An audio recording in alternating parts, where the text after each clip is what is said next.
Hello, hello, hello. This is Bill Sefakar, and we're with the American Dreamer Show, 7th edition. And I had great plans for this show, and we've sort of adjusted a few things, but I'm really excited. The adrenaline is flowing, and we've learned a lot from the first 6 editions, episodes, sessions. What have we learned? We learned we can do it. Yeah, we have learned that, haven't we? And it comes out okay from all the cards and letters right we received. So, and James got people that he pays to, call in, and so anyway. But James suggested we might shake things up a little bit, like Shake It Up, Baby. So he recommended we could do the songs maybe up front and personal in the beginning, and then I can do It Worked for Me, my new book I'm working on. So it's like a little teaser to what's coming up? Yeah. Oh, yes. I got some really important stuff to share. Okay. And then with our inspirational quotes and sayings. And then we're going to finish with Joe Baby. We'll usually put him up front in the first row, but we're going to adjust some things. And not only that, John, you mentioned that, unfortunately, Elton John, Sir Elton, is not going to be performing. He has some problems. He missed it. Yeah, he's got an ear infection. Hey, well, he's not coming for a whole year. Oh, boy. Well, what I thought might be appropriate is that we'll do our best Elton John interface here. A little Elton John tribute? Yes. I like the way you present that, and I'm going to do a John Denver's Looking for Space, which is a real powerful song. At another time we can insert that. So this song is called I Need You to Turn To. It was one of from his first album, Cottonwood Junction or something. It's like a deep track. Yeah. And he's done so many remarkable things in collaboration with Bernie Taupin over the years, that one tribute to Diana, Princess Diana and stuff. But anyway, this is I Need You to Turn To. And it's beautiful sentiments, and I like to share it with my audience. And if we got this, let me take some of my magic potion. I see you got your special edition Billy Joel coffee cup there. Yes, Elton we were John. there. That's a little tie in there, Elton John, Billy Joel. I've seen them both perform together. Yeah, me too. Yeah. So I hope together and separately. I hope I do it royally for Elton. Mm-hmm.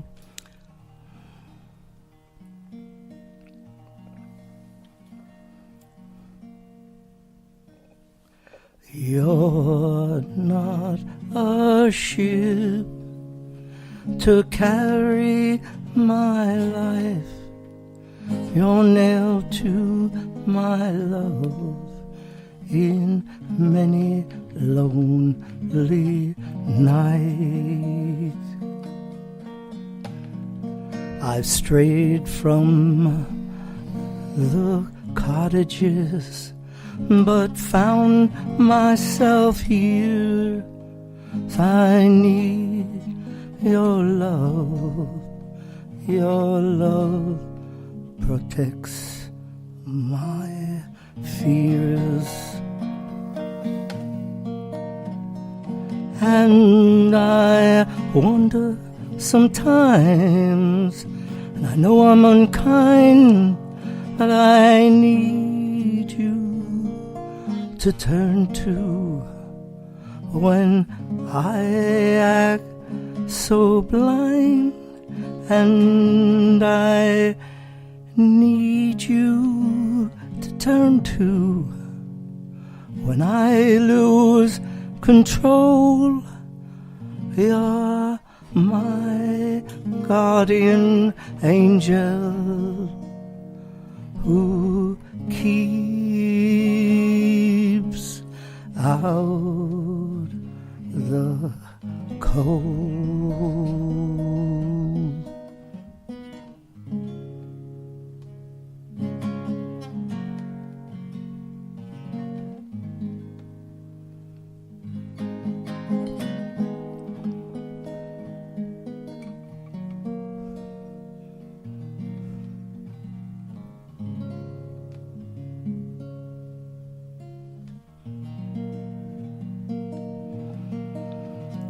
did they paint your smile on? Well, I said I knew that my reason for living was for loving you. We're related in feeling, but you're high above. You're pure and you're gentle with the grace of a dove.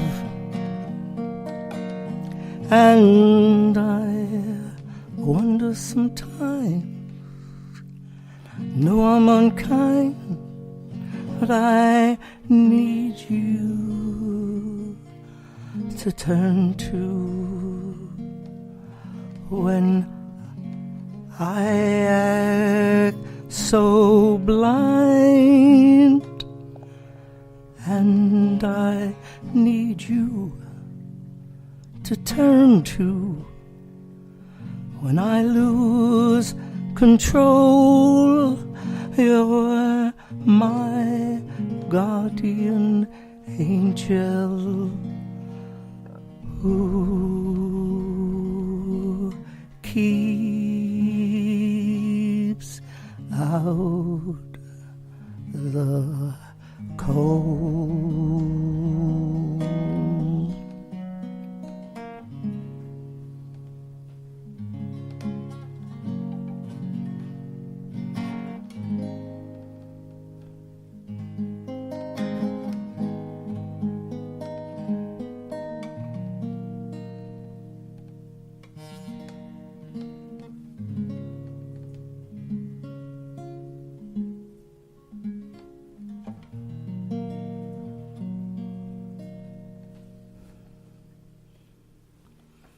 Nice.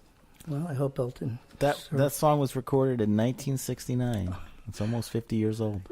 Take a look at that paper here. That's one of my first. This paper was recorded in 1969. Does it look like? Yeah. From this first album, Cottonwood. Okay, Connection, Junction. What made you pick that particular song? Is it? It's one of my favorites. It Just one of your really favorites, just yeah. captures a lot of sentiments. Mm-hmm. I'm kind of mushy. You're kind of mushy, yeah. Yeah, I was gonna cry. I mean, it's not something that we could do regularly on America Dreamer. Maybe next time do Saturday Night's All Right for Fighting or something. So that won't make me cry. Crocodile Rock. And the Jets. Benny and the Jets, yeah. That would be cool. Yeah. All right. Well, we got through that. I think I'm going to have a little glass of water. So I was telling you that we're going to shake it up, baby. Shake it up, baby. We could do that. Yeah. Twist and shout, but it's tough when you got your headset on and you're sitting here. But anyway, I was teaching yesterday, John. What were you teaching? I was teaching social studies and history, and I had fun. It was a middle school, Pierce Middle. Oh, what grade? Middle school. Middle school, is that like 5th, 6th, 7th? No, grade? 7th. Oh, 6th, bigger 7th. kids. And it was about the Revolutionary War. Okay. And they had this material I was handing out, and it had the Battle of Long Island. The Battle of Long Island? Long Island. Hey, Joey. Yeah. What's going on over there? Bring over some of that pizza. What are you talking about? We're going to have a battle now. All right. So, I grew up on Long Island, so I was talking to the students, and I said, it has some really special meaning, this Battle of Long Island. And I knew I opened myself up to this. And one of the kids, he says, "Oh, were you there at the Battle of Long Island?" I mean, that was 1776, Yeah. I said, "No, I was growing up on Long Island." You were growing up on Long Island, and I had a lot of I couldn't kick the kids out of the class, but I could kick you out of the studio. So I said, "Yeah, I was battling. I was a teenager. It was some interesting stuff." And so I want to share this because this goes into some of I work it worked for me. So I went to the faculty lounge, and I was looking at the paper, and there is this in the cartoons. And, if you remember number 5 of what Joe Baby said for reaching the magic age, hang on to a sense of humor for dear life. Yeah. Very important. So I've seemed to do that. I think I've done that. we all fall back on it. So I look at this, and I brought this over to Kelly Services, where I'm, assigned from Kelly Services, because they had to do it. And the guy said, "Oh, I'm going to blow this up." So it's from Zitz, from Jerry Scott and Jim Borgman. They write this. That's a comic. Cartoon. There's a comic called Zitz. Yeah, Zitz, Z-I-T-I. Okay, yeah. And it's about a teenage boy, in high school and stuff. That's the name. And so he's having breakfast with his mother, and he said, "I had the perfect history class today." And she says, "Oh, how exciting." And then she, pursues this a little. She says, "What happens in a perfect history class?" I'm reading right this from the... He says, "Oh, I walk in the door and I see a TV and a substitute teacher." I said, "Oh, yeah. This is what I'm in for. This is how." I like that. All right. So when, as a substitute teacher, is that not the case? Do you actually teach? Oh, yeah. You try to. I do what I can. Do the best you can, yeah. Yeah, and I bring my books sometimes. I show them. Do all the substitutes do that, or a lot of them, most of them don't, huh? No. I try to get into it. Yeah. I have stuff. Where's my cell phone? Did I text? I had a... on the wall when I was teaching Alonzo in high school math, they had a Dr. Seuss quote. Mm-hmm. And it was really cool about your head, your shoes, your body, everything. But it didn't rhyme, so I changed it around and I made it rhyme. I'll have to... I do not like green eggs and ham. I do not like them, Bill, I am. I don't like them, I am. All right. Oh, I see my cell phone floating around. I might need that. But that's okay. Bill, we just can't keep track of everything for you. I know that. We show up for the podcast here, and that's enough. all I can ask. You can't keep track of your cell phone. And all right. Well, I'm going to do a little bit of it work for me, but if you take a little look at the other part of that, next to the Zitz cartoon is a Dennis the Menace. Dennis the Menace, yeah. And it was really cute because I'm going to get into that with Joe's lifelong legacy, but with some excerpts from the book. So it actually... in your book, turn to page. No. We're not. Oh, we're not doing Sorry, that. Sorry, jumped the gun. I'm confused.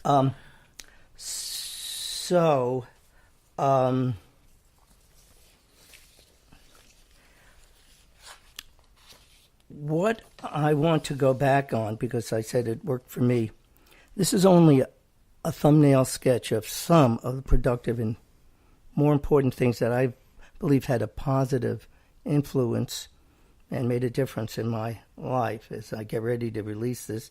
And I mentioned we'll put in some visuals in the book, which makes it easier to figure it. But something that reoccurs, and I mentioned to you about the American flag that I have in my car, my SUV.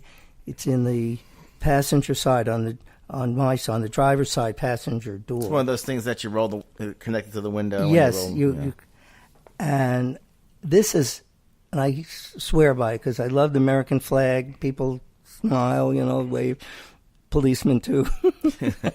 But in the shopping centers, and recently in the last week, 10 days, with the mass and influx of people at the shopping malls and department stores, even, food, Publix and Winn-Dixie, it's always good to see that flag. It saved me hours and untold, times of being in cold or rainy looking for the car. So I suggest that, people consider getting one of those American flags. What, are you saying that the flag makes your car easier to find? Oh, gosh, yes. And what about beep, beep? That's not good? That's not close enough, buddy. Oh, okay. You're in La La Land, you can just see that flag and it gets really. All right. So another thing, and if you notice when we have our gathering, I make some hot water or tea. I have that 5-gallon cooler that sits in the kitchen. I think that's a good place for it. And I've had it for about 10 years.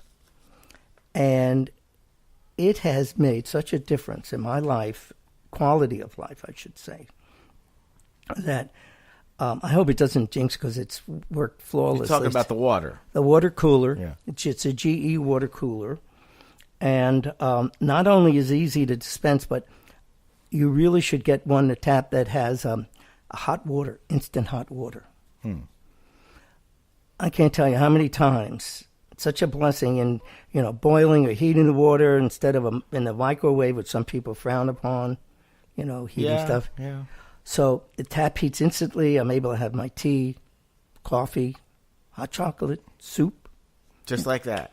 Just like that. Well, maybe we should take advantage of that. You want to take it with you? Sure, take advantage. And it comes in handy. I'm getting ready for tennis in the morning. I've been another thing that works for me is I used to do coffee, in thermos, but I've been doing tea, and I've been doing tea all over the place. But I put a couple of tea bags in the thermos with honey, and it makes a difference. It's not as filling. And so these water units I find are really indispensable. And it's a suggestion for you all. Okay. And being in the kitchen, I like orange juice and sometimes grapefruit juice, which isn't anything new. People do that all the time, where this is the Sunshine State here in Florida. But I usually like to buy the whole orange or grapefruit and then cut it in quarters and peel it. I think you get more the vitamins because it's fresh. It comes, of course. So I recommend that, and I usually have a lot in my diet of fruits and vegetables. Do you put that in the water too, in the hot water? Sometimes I slice a little orange in some hot water. And I also, in my sangria too. Yeah? So you never know.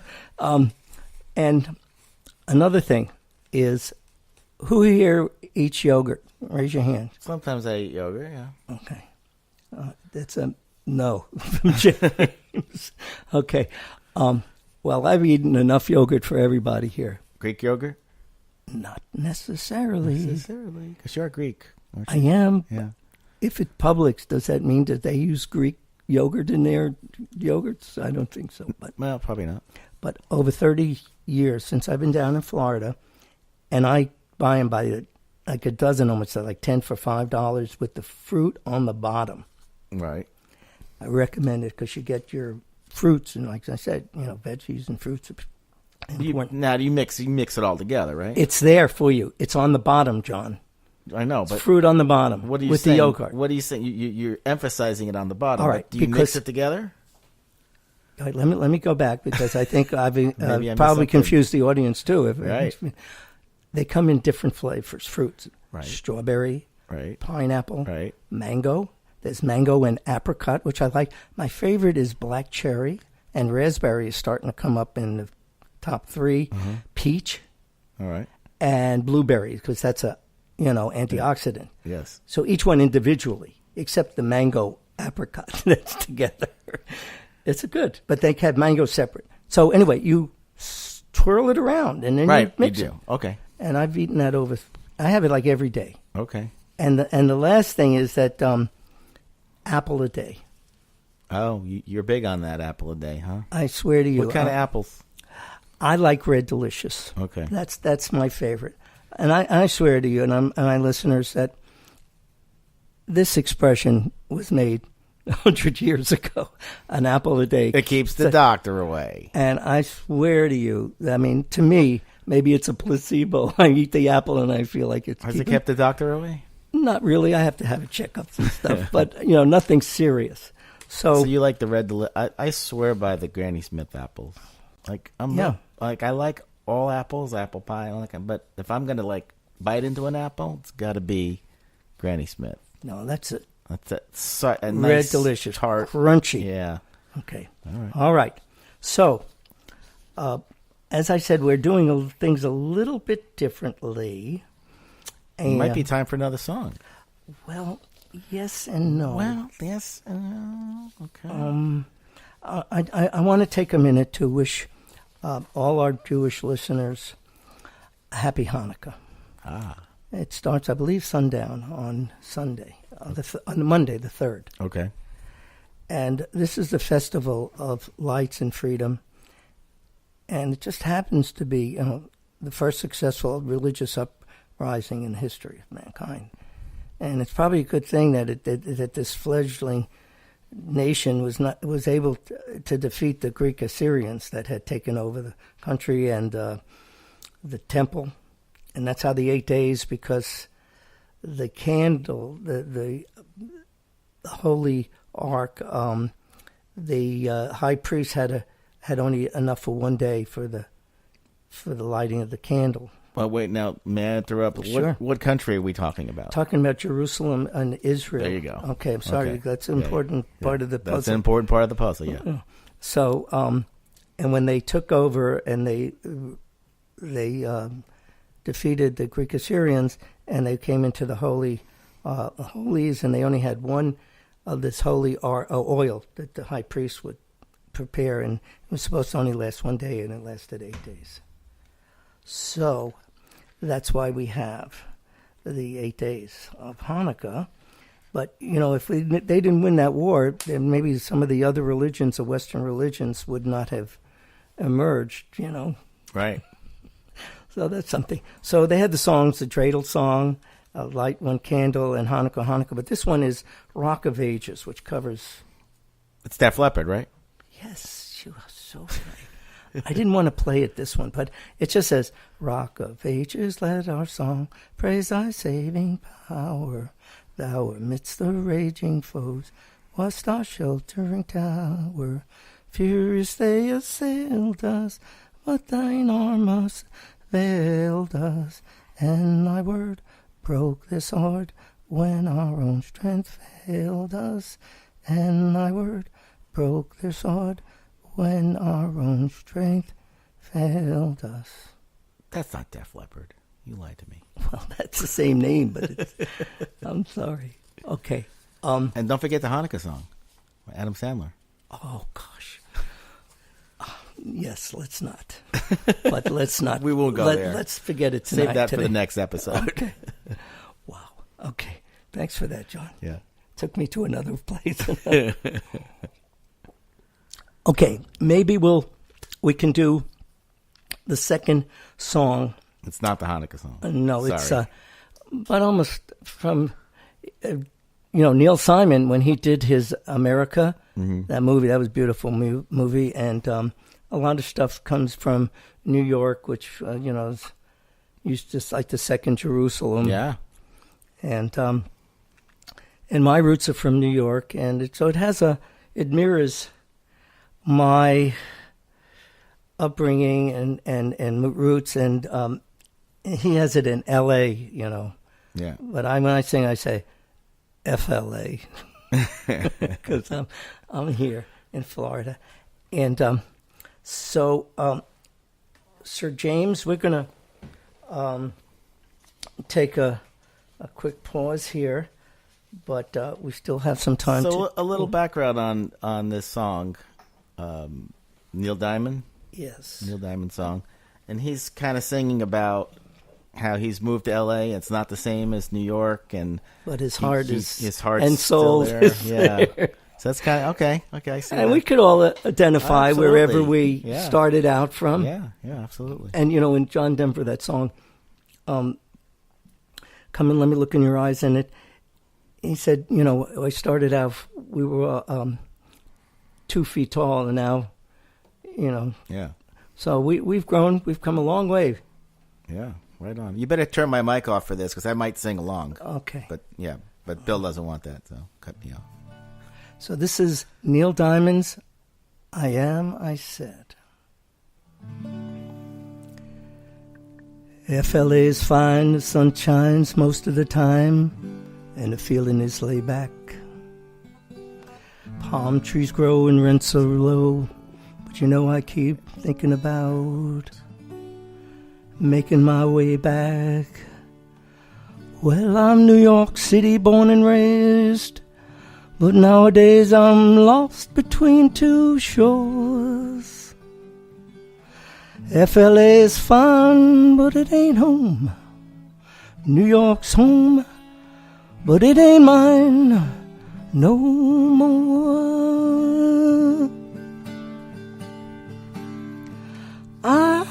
I said to no one there, and no one heard it all, not even the chair. I cried, I said I, and I'm lost, and I can't even say why.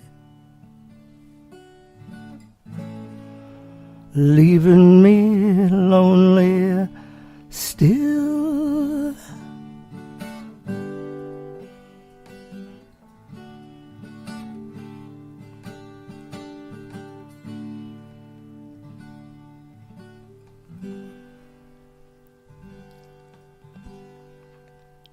Did you ever read about a frog who dreamed of being a king and then became one? Well, except for the names and a few other changes, when you talk about me, the story is the same one. Well, I've got an emptiness deep inside, and I tried, but it won't let me go. And I'm not a man who likes to swear, but I never cared for the sound of being alone.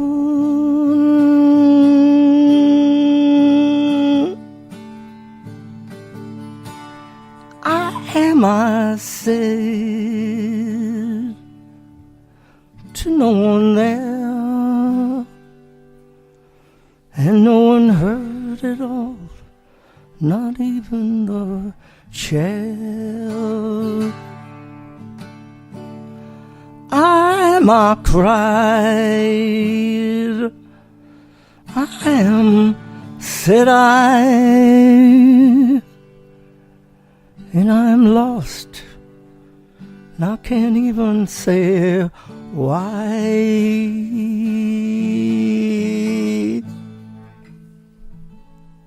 Leaving me lonely still.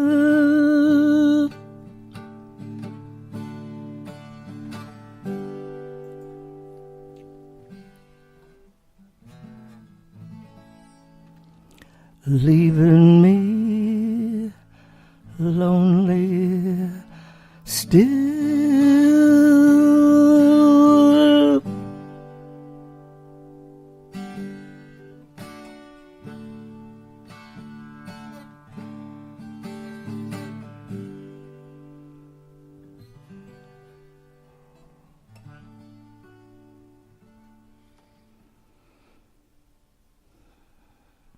Awesome. Thank you. I'm a big Neil Diamond fan. I'll do some I more. must admit. We're going to do some. Maybe we'll do one. How about you too, James? How about Sweet Caroline? We can practice on. There we go. And get stadiums. We can get the background, like Bum, bum, bum. do some background. We can from Boston or wherever they do it. Okay. I always remembered that in when after they had the Boston Marathon bomber thing. It was sad, but at Yankee Stadium they played as a tribute. They played Sweet Caroline. Yeah. And being a diehard Yankee fan. Yeah, and yeah, I sang along. Yes, it was touching. It was important. Yeah. Yes. Okay. Well, we got about 15 minutes, and I think No, you're not allowed to know that. Okay. But I'm working on getting myself. I was going to tell you 10. Thank you. All right. I'm looking at some notes that I've had that I wanted to share, and we have some Dreamer quotes. Okay. And, actually I was going to play that song, Looking for Space, which is about Dreamer. It has, and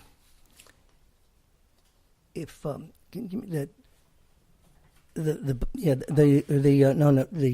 Looking for Space. Oh, that. Yeah. There you go. Thank you. You don't read minds, and I tape that, so that's why. But the thing that strikes me with these words is that it captures such of our insecurities, which right now I'm having. You're having insecurities. And it says, on the road to experience, I'm trying to find my own way. Sometimes I wish that I could just fly away.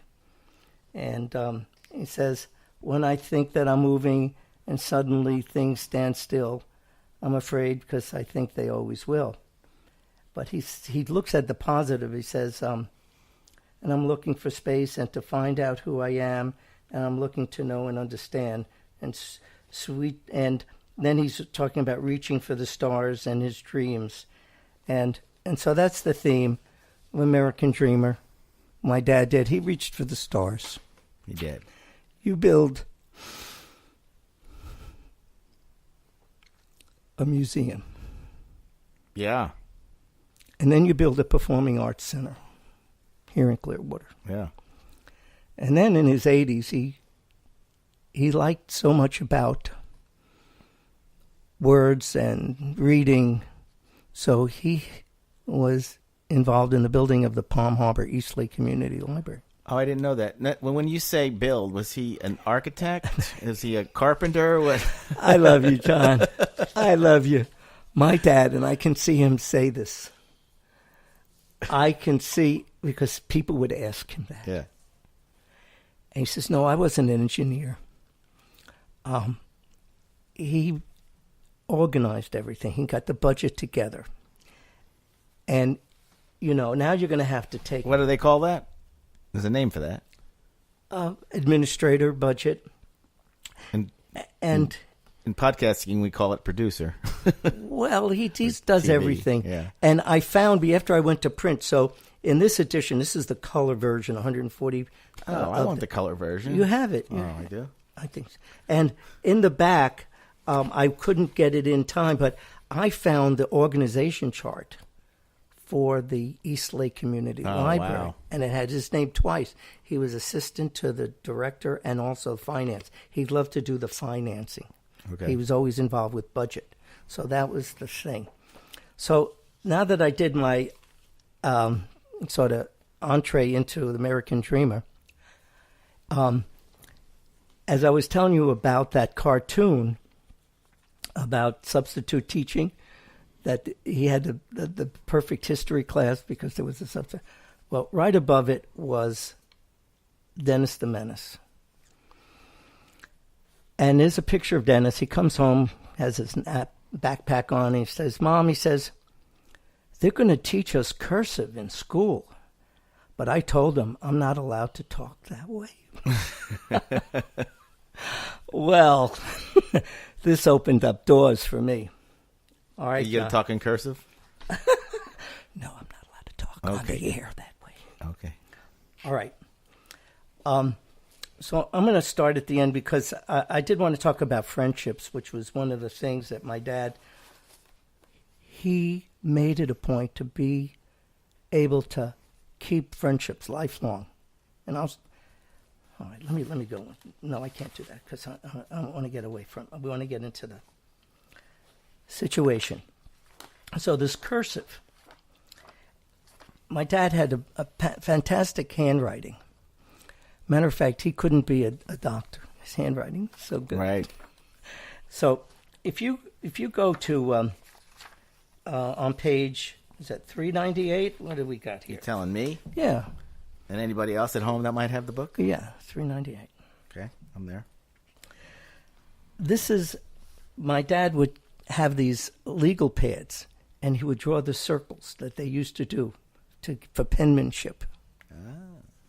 And this was his granddaughter, my niece, Beth Landau. And this was one of her the exercise drills to improve her handwriting now today. Nobody even has handwriting anymore. Everybody... You use your fingers, And so he was a firm believer in the old school of good penmanship, and he was ready to practice and impart this lost art. and there was, and evidently, if you do this, you can capture amazing things. You can attain things, because my niece Beth was president of her class. She was a cheerleader, and was so talented, and it all, one of her attributes was, if you go to page 367, one of her attributes was that she had good. That's okay. And so one of the things that I wanted to share with my listeners and you, Reflections on the Future by Beth Landau. This was at her high school commencement exercise, and living in Maryland in the outskirts of Washington. She was the keynote address speaker, and it was at Constitution Hall. They would have their in Washington, Washington, D.C. Yeah. And, the whole thing was filled. And I remember being there because, because that's my niece and my sister and everything and my folks. And coincidentally, Tony Bennett, the singer, his granddaughter was graduating class Sherwood High School here. Okay. And so he was there too. Well, she gave Maybe you should do a Tony Bennett song next time. I left my heart in the bathroom. Maybe not. No, that was not. Did I say that? All right, anyway. So she gave this talk that was so amazing. And I have another niece, her sister, Diana Landau. She's equally talented. So I remember how she impressed not only our family, but the entire Constitution Hall with her reflections on the future. The opening of the speech refers to the lyrics of a popular song at the time, I Hope You Dance. That was Leanne Womack. Beautiful talk, and that special feeling that came across. And, that my dad felt, and Mom, that, this was commendable, the children and their offspring that, put them in special class. And so they were very happy. And so this was some of the excerpts, because I think it was important, we had that connection with the writing and so forth, and so this is part of it. But this song was, I Hope You Never Lose Your Sense of Wonder. And this is from her commencement exercise keynote. Right. I hope you never lose your sense of wonder. Get your fill to eat, but always keep that hunger. God forbid, love, may you never take one single breath for granted. God forbid love ever leave you empty-handed. I hope you still feel small when you stand beside the ocean. Whenever one door closes, I hope one more opens. Promise me that you'll give faith a fighting chance, and when you get the chance to sit it out or dance, I hope you dance. So that was part of her message, and I think we all can take something from that. John, with the situation on an American Dreamer, we had a bunch of quotes last week. Yeah. And the one that you liked, I said that there was one that, I know. Is my phone around here? No, you've been looking for it at the whole show, and we don't know where it is. Well, I'm going to do this for next time. Okay. On cable television, they have a music venue, and I enjoy all kinds of music, 70s, 80s, rock and class. But this one is Soundscapes, and it's on New Age kind of stuff. And they also have quotes from people, Gandhi, Confucius, really wonderful people, Einstein, Mark Twain. So this was one that, and I was going to, and it says, but I like this. If you want your dreams to come true, you've got to chase them down and make them come to you. And there was another one that said, the secret of making dreams come true can be summarized in the 4 C's. What do you think they are? The 4 C's. I'm sorry to put you on the spot, but I wouldn't have got it either. Curiosity, okay, confidence, courage, and constancy. I guess consistency. Consistency. Yes. And the greatest of these is confidence. And someone that said that knows from experience. How about Walt Disney? That was attributed to Walt Disney. And dream your dreams with open eyes and make them come true. And here's a nice twist. It says, this is Eleanor Roosevelt, the future belongs to those who believe in the beauty of their dreams. That's an interesting twist here. So these are some of the things that, we're sharing, and hopefully people have their own, that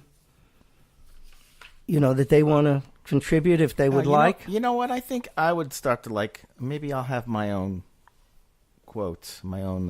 All right, I'll come with one, and you can ask me, what's yours. All right. And I'll leave. We only got a few minutes, but the end of... Less than a few minutes. Yes. My niece, Beth Landau, left us with, after the, quoting from that song, I Hope You Dance. Yeah. She says, believe in yourself.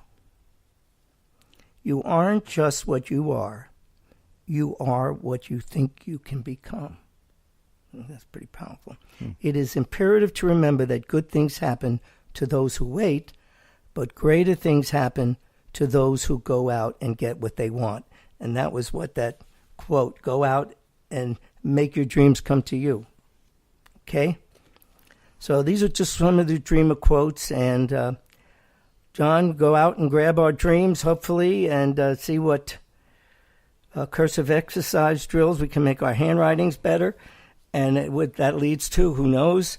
But I know that I believe in myself and the people around me because I'm part of what they all contribute to make me what I am. There you go. And thank you, everyone out there, and enjoy your weekend without Elton John. It's unfortunate.